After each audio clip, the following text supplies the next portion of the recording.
Hello, welcome to Garibaldi Nottingham Forest podcast, Nottinghamshire Live. My name is Matt Davies, and we're here to discuss the first bump in the road for Steve Cooper as Nottingham Forest head coach after a surprising 4-0 home defeat at the hands of Fulham to end that fine winning run. And here to do it with us, first of all, is the chief football writer for the Eye newspaper and Forest fan in Daniel Storey. Dan, good afternoon. You well? Yes, fine, thank you. Other than yesterday, fine. Yes, absolutely. It had been going so well. And also on the podcast today, returning to the show, is Reds fan Mikey Cooper. Mikey, you well? I'm good, Matt. How are you, mate? Yes, not too bad. Dan, every time you come on, it's doom and gloom. I text you in the week and said, do you fancy coming on? It's something good to talk about. And then this happens. So hopefully you're not the curse, and hopefully I'm not the curse, because I was there yesterday with my son for his first game. But did you see this coming at all? Was it a bit of a shock when you were checking the score on Sunday? I think Fulham are one of the three very good teams in the league, potentially. So I thought we'd lose. I didn't think it would be 4-0. I didn't think we'd create problems for ourselves in quite the way we did. It is a bump in the road. I think to an extent the results so far have been probably better than the performances. I mean, obviously they wriggled out of a hole at Barnsley and even Birmingham, where they won 3-0. You know, Birmingham hit the post twice, maybe even three times. So I think there's a sense that this is probably a kind of evening out of that kind of football karma. And you know, Cooper has always been a manager who said, look, one bad defeat is not going to start defining us. We'll pick up and move on. And that was, I think, pretty much where he was at yesterday. Mikey, you were there. Obviously, I was there.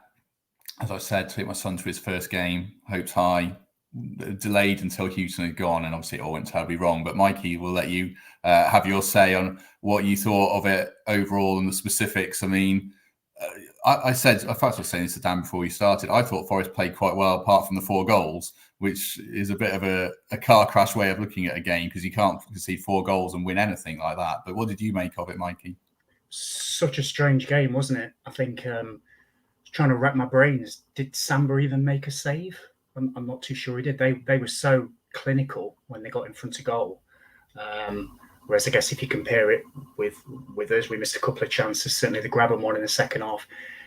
It was such a weird game, because I was sort of thinking on the way home, it's certainly not a 4-0. What scoreline would have been more reflective with what I've just seen on the pitch? And I was thinking maybe a 2-0 or a 2-1, something like that. But to come away with 4-0 defeat is a bit hard to take, really.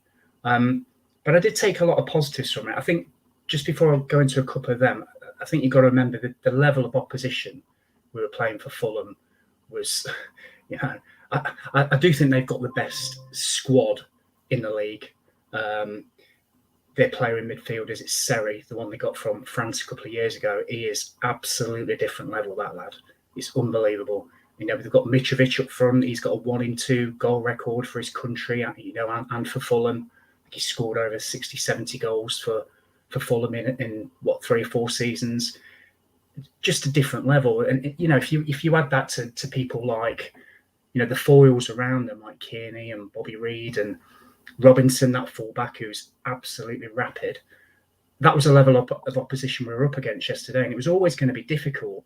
And so to go away having lost 4-0 feels really, really harsh. But then, you know, you look back on it, and again, you know, did Samba make a save? They were incredibly clinical. A lot of things dropped their way. We made a couple of mistakes, real big mistakes that led directly to goals. And I think it was just, sounds a bit of a cliche, but I think it was just one of them afternoons you have to just sort of chalk off, dust yourselves down, get back to doing what we know we can do and what we've proved in the last month that we can do really, really well. Just one of them afternoons, Matt. When you watch a lot of Premier League football, Dan, more than I do now, and especially in person, I mean, these teams that have come down, you know, Fulham, Albion, Sheffield United aren't doing so well. But, I mean, is the gulf is it that vast, do you think? Because Fulham struggle repeatedly in the Premier League. And then, I mean, they had Mitrovic, Robinson, Seri, as Mikey says, and Harry Wilson all looked way above the Championship, but maybe not quite Premier League class. I mean, it's destined to be like this, you think? Yeah, 100%. You know, firstly, you've got you've got being in the Premier League, which affords you 80, 90 million in broadcasting revenues and prize money. And then you've got the parachute payments, whereby you get 55% of the kind of equal merit fee, which works out about 40 million a season for your first season in the Championship. And what that's meant to do is incentivize spending in the Premier League. What it actually ends up doing inevitably is allowing clubs to hold on to players in the Championship. We saw that with Norwich last season with Buendia and Max Aarons, and I think we're seeing it with Fulham. You look at someone like Harry Wilson, who wasn't even necessarily one of their best players yesterday, but he cost 12 million. That's kind of 20% of what all Championship clubs spent on transfer fees this summer, and he's a tidy central midfielder, but I don't think he's in Fulham's top three players. So yeah, I think that's the reality. You look at that current top three, they're all clubs. Bournemouth second season of parachute payments, which is about 34 million, and the other two are, as you say, are parachute payment teams, and it's incredibly hard to cope with. Brentford showed a way that the best way is to build something sustainable and long term that takes a long time to achieve and takes patience. And I think that's probably Steve Cooper's ideal as well, to build something that will take time, but it's not going to be a quick fix to compete with these teams because the financial inequalities are pretty vast. What would you do with FFP? It's kind of a no-win situation, isn't it? If you get rid of it, do you risk teams going under potentially, or the flood of Championship talent back into the Premier League straight away? I mean, how would you go about fixing it? Yeah, I mean, I think without getting too doom and gloom, I think, my end conclusion is that the system's pretty broken in that the champion, because of the financial rewards of the Premier League, there is a clear motivation for owners who can do it to overspend their way to try and get there and reach that kind of financial promised land. And we've seen clubs pretty near geographically to Forest suffer from exactly that. And, there are arguments that at times under Fawaz and maybe even under Marinakis now, if the owner suddenly decides he wants to leave tomorrow, then our clubs are in pretty difficult positions. So I think FFP is there as a protector. I don't think it's perfect by any means, but I think if you removed it and effectively created a Wild West, then you are putting clubs more at risk. I suppose, Mikey, a few people who left the ground yesterday, and I wouldn't agree with this particularly, but they would point to the ref for having an absolute stinker. And he did have an absolute stinker, but I thought it was against both teams and it was genuinely laughable decisions. Cooper was very critical of the ref afterwards and felt it was a factor in the first goal. I mean, was the ref that bad? Is he as bad as you've seen this season? Probably this season, yeah. I was the same as you, Matt. I was laughing at some of them. I think there was one in the second half where one of Fulham's players got chopped down. And he booked Wilson, yeah. He did, which... I literally laughed at that, yeah. Yeah, that was just really funny. I think for the first goal, I see that every single game I watch where defenders just stand and they block. They do it in all sports, do it in American football, call it setting up a screen, don't they? They just block and they act as if, oh dear, somebody's just ran into me. And I think that's what Adoi did. Worrell tried to track the runner. Adoi just sort of stood in his way, acted, oh, somebody just ran into me. But it happens every single game. And that was really disappointing because to try and get something out of that game yesterday, we needed to not make those silly mistakes and needed to be on it from sort of minute one. And, after sort of 10 minutes, we're already 1-0 down because of that. And then obviously the second goal where people are bumping into each other, you're not going to compete with, you're not going to take something out of a game against a team with, the level of Fulham if you're going to make those sort of mistakes. So I think in going back to your question, Matt, the ref was rubbish, for want of a better phrase. But I don't think he was the reason that Forest lost that game. I think he was one of the reasons that sort of added up to almost like a perfect storm where everything sort of went against us. Grabban misses that great chance. Literally a couple of minutes later, we're bumping into each other and Mitrovic is tapping it in to make it 2-0. So, yeah, not one of the best displays I've seen. I think Cooper mentioned that he was a late replacement, wasn't he? I think the ref. Yeah. So I'm not sure. I guess it's, I think it's probably one of those managerial tricks that some managers do. Everybody knows the ref wasn't great, so let's sort of point the conversation in that kind of direction whilst we regroup with the players and get back on track, hopefully for Friday at QPR. But no, I don't think the ref was the main reason why we lost. I think we conspired to do that ourselves. But like I said before, Fulham are, levels above some of their players, certainly in this league. And I don't think it should detract us from what we're trying to do and what Cooper's trying to do. And I think that's the important thing. And hopefully if we chat again in a month, 2 months or whatever, we'll look back on this and say, yep, one of those days, but they stuck to the plan. They came back on Friday against QPR. I think that's the next game, isn't it? Yeah. And put things right and put it behind them, because every team is going to lose games in this division. Make no mistake about it. Live on Facebook, as we often are, just to prove it. A comment from Richard saying we'll go again on Friday. So do keep dropping your comments in, and we'll put some up. Where are Forest then, Dan? I suppose it looked so doom and gloom a few weeks ago under Houghton. They beat some quite inviting teams. Everything that beginning to B, they basically beat in the Championship: Barnsley, Blackpool, Bristol City. What are Forest, do you think, right now, and where can they get to by the end of the season potentially? Well, the Championship is incredibly bunched up. So Steve Cooper will be stressing to the players, and I think has probably been stressing to the media as well, that there's very little point putting any upper ceiling on Forest's achievements this season. I don't think they're going to finish in the top 6, but he would be stupid to tell anyone that, because why would he after a good run until Sunday? But as you say, I mean, 3 or 4 weeks ago, I was far more worried about getting relegated than even finishing in the top half, never mind the top 6. So I think it's another one of those seasons of which we've had so many, which is it's a rebuilding year, it's a consolidation year, it's a trying to put the short-termism and the panic and the slumps behind us and trying to focus forward. And Steve Cooper wasn't universally popular at Swansea, but he certainly was able to kind of keep minds focused on a steady path forward. The football wasn't always beautiful. It wasn't always the, inverted commas, Swansea way, but he saw a route to making Swansea hard to beat and making them a top 6 club in the Championship with, I think, a lesser squad than most of the teams around them. So he will be... I don't know if Forest have a better squad now than Swansea had then, but I don't think there's much in it. So optimistically, I'm saying kind of upper mid-table. I think it would be completely fair. And more importantly than that, would allow us to go into the summer, hoping that the next season is the one where they actually keep a manager for a full season.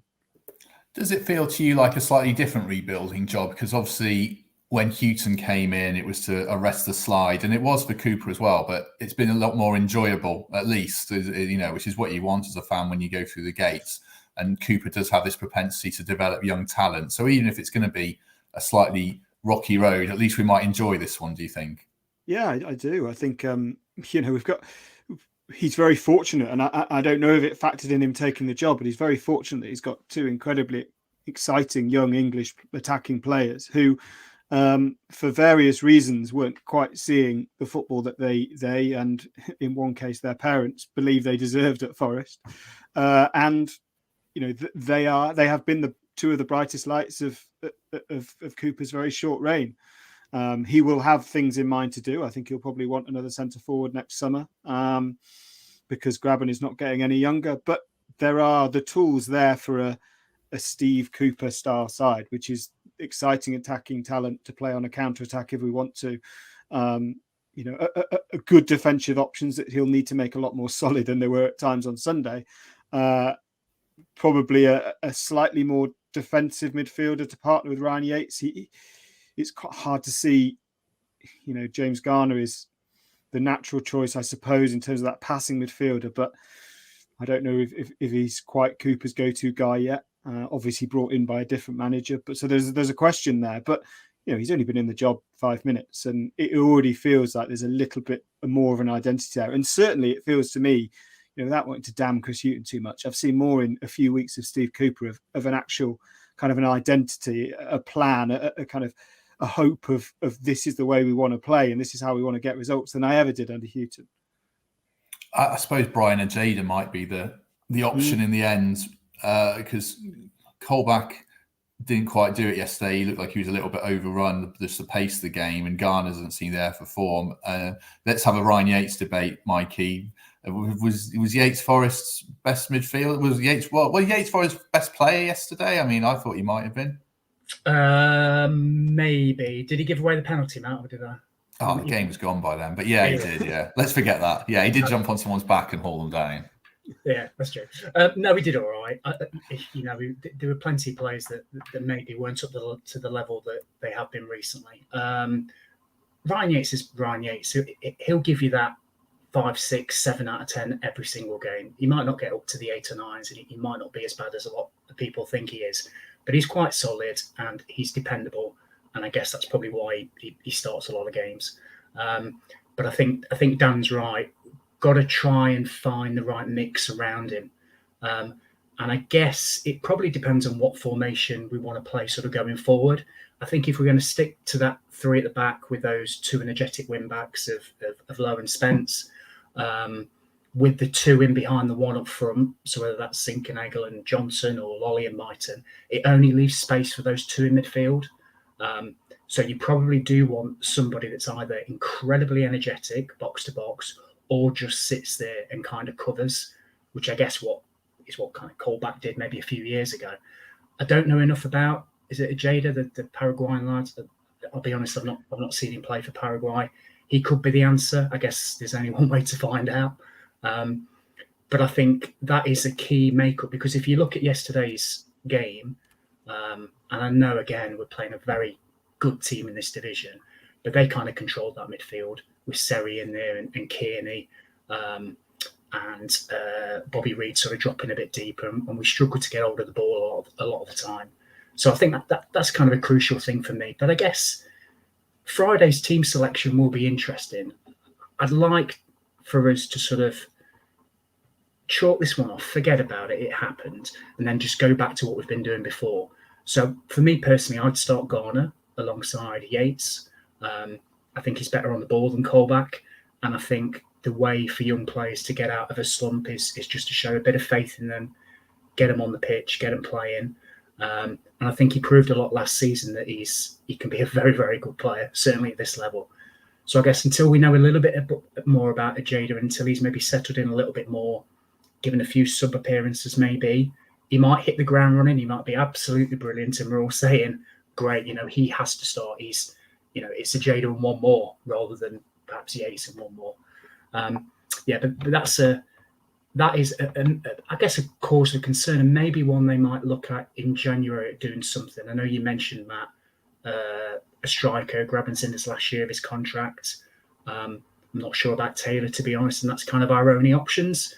So I guess the spine of the team, central midfielder and up top, I think is probably something they'll look at in January. Yep. What's your take on Lyle Taylor, Dan? Is he? Everyone has this opinion whether he's a 20-goal man. The consensus was definitely no, and then he did well against Bristol City and answered a few critics. I mean, can Forest hit the heights this season with just those 2, or do they realistically need a third guy in January? I think they need a third if they're going to hit the heights. I think that depending on where we are in January, Steve Cooper might well think, this club has had enough turnover recently, so why don't we just, we probably aren't going up this season, but that wasn't really the aim when I took over anyway, so why don't we just sit on it? And he might think that in the summer he can get better, it's kind of more of a long-term option than a make-do option. I think Lyle Taylor's a maddening one in that. To be honest, I think he would probably be good if he started every week. I think he's a player who, I know he comes off the bench and scores occasionally, but I think he needs to feel important. I think that's his personality. He's not shy. I think he needs to feel like he's the kind of main man. And I don't think, yeah, and I don't think he's good enough to do that at Forest. Graben is sometimes equally maddening in terms of, he scores chances you don't think he's going to score, and then he misses the ones you think he should score. But I think overall he's a better striker than Lyle Taylor, and therefore when both are fit, he starts. And I think that's probably hard for Taylor, but I don't think we've really seen enough to warrant any, huge faith in starting Taylor more than 1 or 2 games in a row. A couple of people asking about Xander Silva, if he's injured or out of favour. I think to my knowledge, he's out of favour. I've not heard anything. He came on against Middlesbrough and it wasn't overly appealing, but nothing was overly appealing against that Middlesbrough game, as I recall. Mike asks about Rhian Brewster, which was a name I was going to throw out. It feels very predictable given his Cooper links of how well he did for Swansea, and it's going as a bit of a Sheffield United nightmare. Mikey, would you like that, or do you think it's probably be another loan? And Forest have got a lot of players on loan. Do you have to draw the line and try and stick with what you've got, or bring in a permanent signing?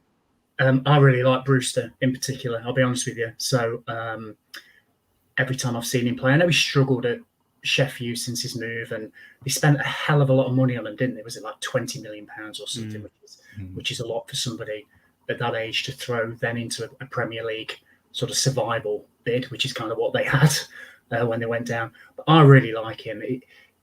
He kind of seems like the player that could be rejuvenated with a move. You look at Max Lowe, that's come from Sheffield. Again, same team. He's come across. He's been absolutely brilliant, Max Lowe. I'll be honest with you. I was a bit umming and ahhing when I'd heard that we bought him in, but he's been brilliant, as has Jed Spence on the other side. But I think somebody like Brewster may relish a move to Forest, because I don't think we're going to go down now. I don't think we're good enough to push at this moment in time. So I think Dan's right. I think we're going to be sort of secure in that middle of the table spot. And that might appeal to somebody like Brewster to say, come in, Graham's in the last year of his contract, come and play up front. You'll get the game time. There's no pressure on relegation. There's no expectation of a playoff push maybe at this stage. So just come in and play some football. Because I don't think he's playing at Sheffield at all, is he? I didn't see their team yesterday, but I'd be surprised if he started. No, they played. I think they played Moose, didn't they? Who scored twice, and they've got options that it does already feel like Sheffield United have kind of sort of psychologically cut their losses on Brewster already, doesn't it? Which means, as you say, that's exactly the type of player that clubs look to loan out. Absolutely. I think if it's an option that's available and it suits all parties, I'd love to see him in there, because I think there's a serious player. I think he's just taken a bit of a backward turn in his career. It doesn't work at every club for every player, but I'd love to see him at Forest. He's young, quick, powerful, athletic, scores goals. It's proven in the past he can score goals. I think he'd be a great addition if we could look at getting somebody like that. Absolutely. If Forest become this kind of house for waifs and strays, like Max Lowe couldn't get a game, Jed Spence didn't seem to like Neil Warnock very much. It wouldn't be the first player. I mean, that's no bad thing, is it, Dan? Forest fans have a perception that the club should be flying and, be as they were 20, 30 years ago, which are not going to be. But this might be a good way to go, mightn't it, to rebuild young players? Yeah, it is. And then, people, it seems a silly thing to say, but people underestimate how good every footballer is at this level. They have not got to where they are. They've not got the moves to the clubs they've been at because they're not good enough to play there for whatever reason, whether it's injury, whether it's confidence, and it's usually confidence.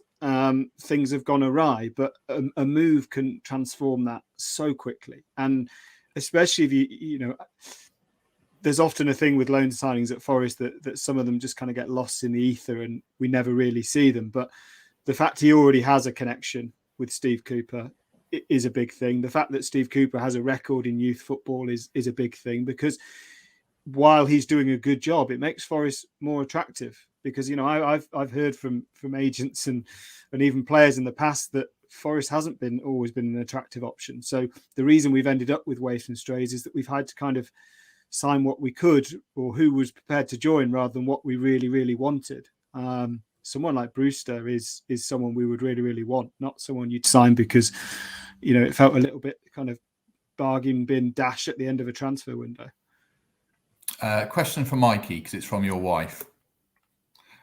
Look at his face sink there. Could have been worse, that, I think. It could have been a lot worse. It's the football question, it's all right. Yeah, what are all these phone numbers on your phone, Mikey? No, it's about Lyle Taylor, because she knows you're a big fan of his. Was it worth a shout bringing Taylor on then, Mikey? Let's make it a serious question. And he went with Lolly Mighton and Garner in the end came on. Yeah. Well, I had this conversation pre-game with a couple of people around.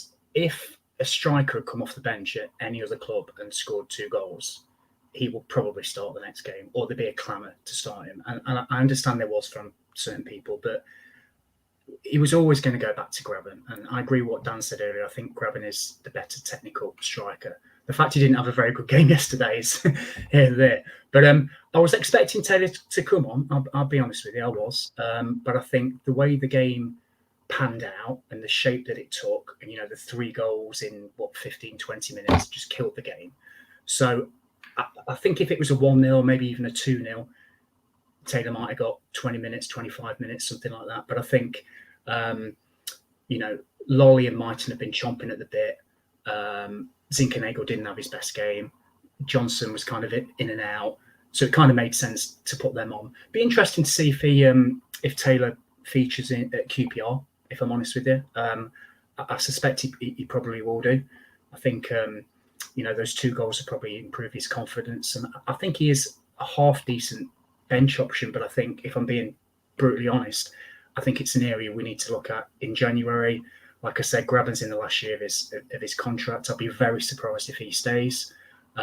So, in essence, we may be looking for 2, maybe even 3 new centre forwards in January. So, to answer your question, Matt, no, I wouldn't have started him personally, but I may have brought him on if the game situation kind of called for somebody up top for 10, 15 minutes. That's probably the nicest way I can put it. Yeah, I think he might start at QPR, and I think Zinchenko might be due a rest for Mighton as well. It wasn't his best game. What's Brennan Johnson's ceiling, do you think, Dan, having seen enough of him now to probably formulate an opinion? How far can he go? Hopefully at Forest, but quite possibly somewhere else. Yeah, it's difficult because that we talked about earlier, that gulf between the Premier League and Championship doesn't exist for players as much as it does for clubs in general. We've seen players making that leap and doing brilliantly in the Premier League, but it's often those wide players, creative, wide, fast players who can struggle. The automatic example I think of is someone like Grady Diangana, who tore up the Championship at West Brom a couple of seasons ago, got that move and just didn't get enough time or wasn't given enough space in the Premier League to do his thing. And I think Johnson probably comes into that category of, it's not that he can only flourish when a mistake is made, but he pounces on those mistakes. And I don't just mean kind of defensive rickets giving him the ball. I mean spotting a defender not spotting his movement and suddenly he's in space and he's away. That's when he's at his best, and you get that a lot less in the Premier League. Now he's already played international football, and he's still young, so there's plenty of time to go. He's clearly got a dad who knows the game, and there's no danger of him losing his head or getting a bit carried away. But even at Forest, we've seen someone like Ollie Burke, who's looked the business at a young age and then goes into a top flight and just struggles to kind of not just perform, but even to kind of get on the ball and find some space and just kind of breathe a little bit in that league. So I think his next move, unless Forest get in the Premier League, probably is a top flight move. But I don't think I think he has to pick that move carefully if he is to leave, because he's a kid that needs regular football. He knows that. David was demanding he get that at Forest, and rightly so, I think. But there's no point in them moving to another Premier League club where you're not getting any minutes. Since we're playing the hits today, let's keep going and take this question from Mike and get your opinion on it. Xiao Carvalho, the most discussed player I can think of for a long time, doesn't seem to fit the Cooper kind of way of playing with pace and vibrancy and attack around a central striker. I mean, is this finally the end? Is probably a good question. Mikey, I'll let you go first. Yeah, if I'm being honest with you. I don't know. It's a difficult one, isn't it? I think Carvalho's shown flashes, hasn't he, over his spells with Forest. I call them spells because he's been out on loan, hasn't he? To make people think that there is a player in there, and I'm sure there is. Started off really well under, I think it was Karanka who brought him in. Looked fantastic in those opening few games. Sort of died off, had a bit of a burst again over Christmas. I remember going to Middlesbrough away. He was fantastic, ran the game there, wonderful. Then sort of dropped out the pecking order. Lamucci barely played him, didn't he? Obviously went on loan. Has come back. Cooper said the right things about, looks decent in training, integrated him on the bench, but I don't think he's had a kick, has he, for that? And then if somebody is getting on the bench who granted, I understand slightly different position, so he may want a different makeup of his bench for yesterday's game, and it'll be interesting to see the next couple of games whether Carvalho does feature. But my gut tells me that he probably won't. So again, January, I think you may see some movement on Carvalho. I'm not sure unless we have to perhaps sell Brennan, or Martin goes, or Lolly, or somebody like that gets injured, and then an opportunity presents itself where Xiao can stake a claim for a first team role. I just think at this moment in time, he's just dropping down and down that pecking order, and I just can't see him working his way in, if I'm honest. Yeah, I feel a bit sorry for him. He seems a good guy. I only interviewed him once, but he seemed like a nice bloke, and no one seems to say a bad word about him. But I suppose, do you think he has to be a team where is built around him, do you think, Dan? And not many Championship managers are going to do that when their jobs are on the line virtually every week, aren't they? No, that's right. And I mean, he's now played under or been at Forest under 5 different managers, and other than Karanka early on, none of them have really given him a go. And they all seem to say, he tries hard in training, he works hard in training, he looks good in training. But the reality is that, he's a luxury player in a league in which the luxury players that stand out are generally standing out because they are immensely talented. And it's clear that Xiao has talent, but it also is clear that he's not necessarily the most talented player at Forest. And I think you need to be, if you're going to be seen as either as a number 10, which there aren't many of those in the Championship anyway, or as a luxury attacking midfielder, which is probably more his bag. And I just don't think it was one of those that it could easily have worked really well. And I don't blame him, and I don't necessarily even blame the club, but he's just kind of wrong man, wrong time under 5 different managers at a time when Forest were pretty much always been battling for results rather than, free flowing, entertaining football. It's just going back to yesterday's game. There was a bugbear or a point of contention of yours, Mikey, about the end. I stayed till the end because I always try to, but you wanted my boy and my little girl to see the end and clap the team off. And you didn't like them getting clapped off, did you? They got quite a raucous applause for a 4-0 defeat. I didn't mind it on the assumption that it was clapping for previous wins at Bristol City and Barnsley, and maybe those fans hadn't seen them. But you had more of a gripe with it. Is that fair to say? Yeah, it is actually. I had to think about this. So when you lose a football game, it's never nice, and you have that raw emotion straight away post game. So I being honest, there was a little bit of me that didn't like losing 4-0 and, while we applaud them off.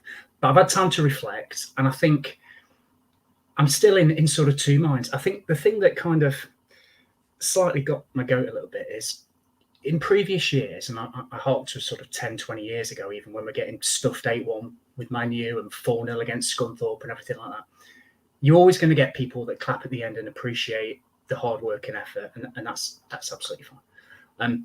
But if you were a fan tuning in yesterday in injury time, looking at that crowd, you wouldn't know what team was 4-0 up. Because you just wouldn't. Because the Fulham fans were really silent most of the game, if I'm honest. And the Forest fans, there was a party in 2 of the stands. So that irritated me a little bit because we have just lost 4-0 at home. So yes, there's a plan. And I know I'm contradicting myself from earlier when I said, chalk it off. I know I'm contradicting myself, stick back to the plan. And I still believe that. But I think it's more of a sad indictment at how bad things were in the last 18 months.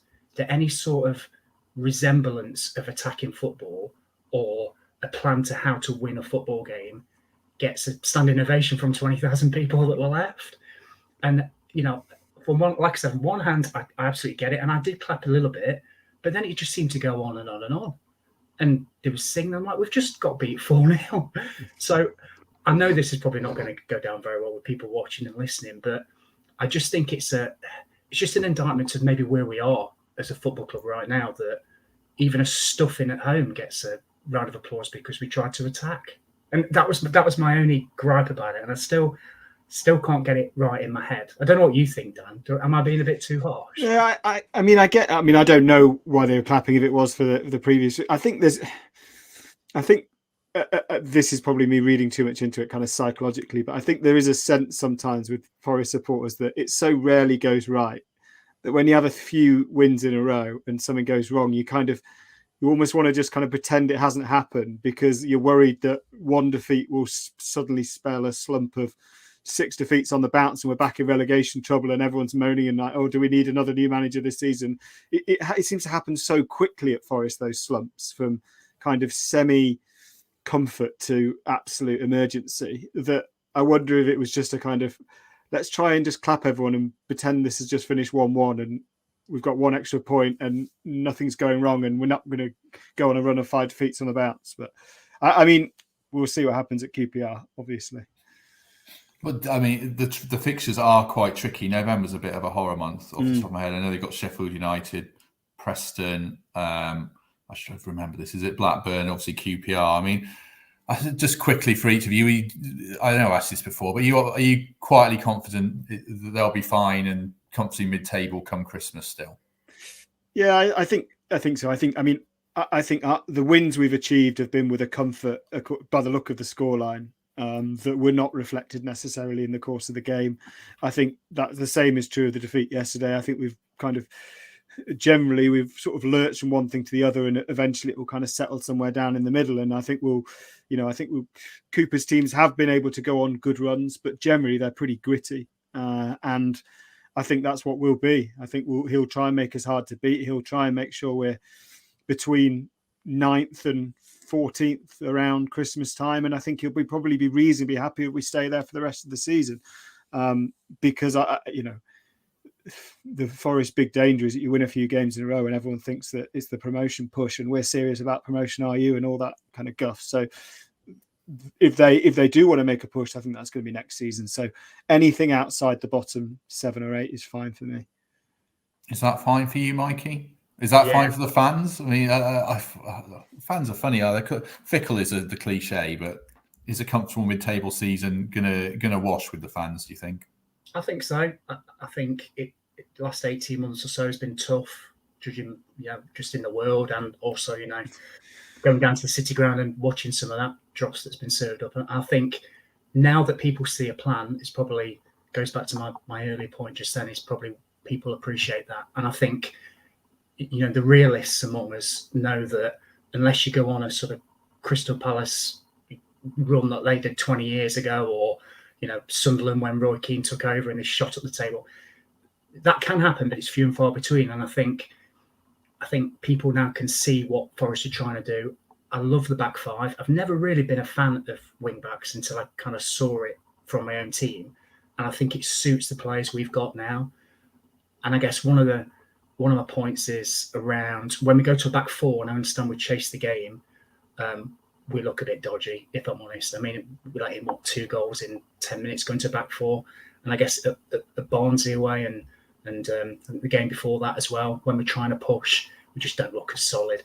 So I really want Steve to try and keep doing what we're doing, stick to the plan, believe that we can get better every single game, which I'm sure we can do. Sorry, and just keep that belief, and just keep passing the ball, keep getting players forward. And I'm talking about 4 or 5 players in the box, not 1 or 2 like we've seen previously. And I think over the course of the next 30 odd games, you will win probably more games than you lose, and that will see us finish, I would think, same as Dan, comfortable mid-table, I'd say. And I think people would be happy with that as long as they can see what we're trying to do in terms of how we're going to win a game played out on the pitch. And then obviously your transfer windows following that, or strengthening key areas like we spoke about earlier. But yeah, mid-table's fine, that. I think Megson might have been one of the first to play 3 at the back. That might be where your horrible memories come from, when he was Albion or something. But yeah, this is a different 3 at the back. Last one on Forest. Well, not last one, but one of the last ones. Is Figueiredo one of the back 3 long term, Dan, or is it Mbeso when he's fit? So Figueiredo, another player who divides opinion a little bit. Yeah, and I'm on the negative side, I'm afraid. I think there's too many lapses in concentration now. It's not that he's a kind of walking mistake. That's completely unfair. But I just, in my head, I wince a little bit more when it's him rather than someone else. But the someone else isn't the ideal option. I think Mbeso is still learning and is has missed so much football and has not started so many games that it will take time to come in. And once you have the shirt in something like a back three, where your positioning and your concentration and your movement is, of absolute paramount importance to it working, then once you have the shirt, you generally keep it. So I wouldn't be surprised if Viggs stays in the team. But it's another position where, given the change of manager has led to a change of shape, it's something they might look in January, I guess. I think maybe maybe a kind of experienced central defender. We've seen players like Gary Cahill get moves in the Championship. A defender who is aging but is used to playing in a back three would be good. Time to raid Sheffield United again, I suppose, and one of their three-man central defence. But yeah, I wouldn't be surprised they looked at that in January, because Cooper does like his team to be solid. But until then, Viggs isn't my favourite, but I can see why you'd stick with him if he's kind of in the team that he possesses the shirt. I suppose they have got Rodrigo Eli. And the fact I don't know if it's Eli or Ely just kind of portrays. He's another one of those. I think every time I come on this podcast, we talk about players who kind of, in 3 years' time, you'd be asked to name Forest squad from this season and you'd completely forget about. And I think he's probably one of those. He might be the Jared to share. What was the Greek player's name? Panagiotis? Yes, something like that. Oh, my word. Yeah, well, let's hope he's not. Let's hope he gets fit and delivers the goods. Bonus, slightly off-topic question, because you were at Old Trafford, weren't you, Dan? I think I'm right in saying. Yes, I was yesterday, yeah. If Ole Gunnar Solskjaer had left Man United at the time when Houghton left Forest, would you think he'd be a good Forest manager? Or would you think no thanks? I think no thanks. I think he's a pretty decent guy and he's well-meaning, and I just don't think he's very good tactically as a football manager. I think he's he was good as an interim and kind of geeing everyone up, and it helps if you follow someone like Jose Mourinho in doing that. But I don't think, as you add more and more players, exceptional players to it, it seems to be getting worse. And it kind of reassures me in that it's got a link to Forest, really, in that it reassures me that you can buy all the players you want and kind of put all the players on the pitch you want, but they will still not become a team unless you have a manager or a coach that's capable of kind of knitting them together. And Forest have seen that, and it's exactly the same with Solskjaer. You can buy Ronaldo and Varane and Sancho, but if there isn't a system, if there isn't a clear identity for getting the best out of them, then it won't go well, and you'll get found out. And that's me linking Manchester United to Forest for probably the first and last time in the recent past. But yeah, I think it stands up. I don't think he will be there long. I mean, if he hadn't managed Cardiff already, he would not be in the top 10 favourites for that job. And he did manage them badly, and he won't be in the top 10 favourites now. But I think he's just a decent manager who's out of his depth. And he did score those 4 goals against Forest, didn't he? Yeah, he wouldn't be welcome here, would he? No, he wouldn't. He wouldn't. Right, I think we shall mostly leave it there for this week. Dan, congratulations on being the chief football writer for the Eye. That's a bit mad. So thanks very much. You're not going too much inside journalism because people probably don't care. But to be the chief football writer for a national newspaper is pretty cool. I think you're right that people don't care. I think that was the salient bit. But you also have a book out, I believe, so I'll let you plug that as for generously coming on here. Oh, thanks very much. Yeah, out last week it's England's 150th year of the men's senior team. So I've done a book with the FA about the history of the England men's national team and the women's senior team as well. So yeah, available from independent bookshops, which is where you should buy it, and less independent organisations, which you can also buy it from. Yes, there's many less independent organisation cardboard boxes around me probably as we speak. Mikey, have you got anything to plug before I plug a couple of bits? No, I was going to say, is Ollie doing the header for your book then, Dan? I guess. No, we were meant to have Peter Shilton, but he pulled out because he also has a book out and he's worried about that being a conflict of interest. So it's Tony Adams who did the men forward and Farrah Williams the women's. Oh, lovely. Good stuff. Have you interviewed Solskjaer? I wonder what kind of reception you get if you. No, I interestingly, I arrived at Old Trafford yesterday because I've been quite reasonably vocal in that it's my opinion and it's a fair enough opinion that he's not really up to it. And I arrived at Old Trafford yesterday and said, "Oh, it's Daniel Storey," and they said, "Yeah, from the Eye." And I thought, "Oh, that's a bad sign that that means I'm in trouble." So no, I wouldn't expect any interviews from anyone at Manchester United at the moment. I don't think. Oh well, we have to say how it is or how we think it is. Right, so plugs for me. I was going to hold up a Garibaldi red mug, but it can't find it in the dishwasher. So there are 3 boxes of Garibaldi red mugs behind me, which I'm going to get signed soon. A special podcast we're doing for our 100th episode. So we'll give those away to lucky winners. And also out today is a new Garibaldi Red newsletter, which I've written this week, 500 words of musings about the game yesterday and the horrors of taking your child to his first game and it going disastrously wrong. So it'll be me intermittently. Mikey, you going to write a few? Yeah, absolutely. More than happy to. I might rope you in, Daniel. Now I've got you live on air and you can't say no, can I? Exactly. So maybe once or twice a year from Dan as well. But if you have already signed up to our Forest newsletter, which sounds to have, you'll get that anyway. But I'll drop the link in here to sign up to the Garibaldi Red one and the Forest one if you haven't got it. So do give that a go. And always do give us a good rating and review on iTunes or YouTube and subscribe because that really helps. Right, we'll leave it there for this week, although we'll be back on Friday after the QPR game with a short podcast to review that. Mikey, I might ask you about that if you don't mind. No problem. But thanks for joining us today, Mikey. Hope you enjoyed that. You can unmute yourself again and say yes. I did indeed, Matt. Thank you very much, mate.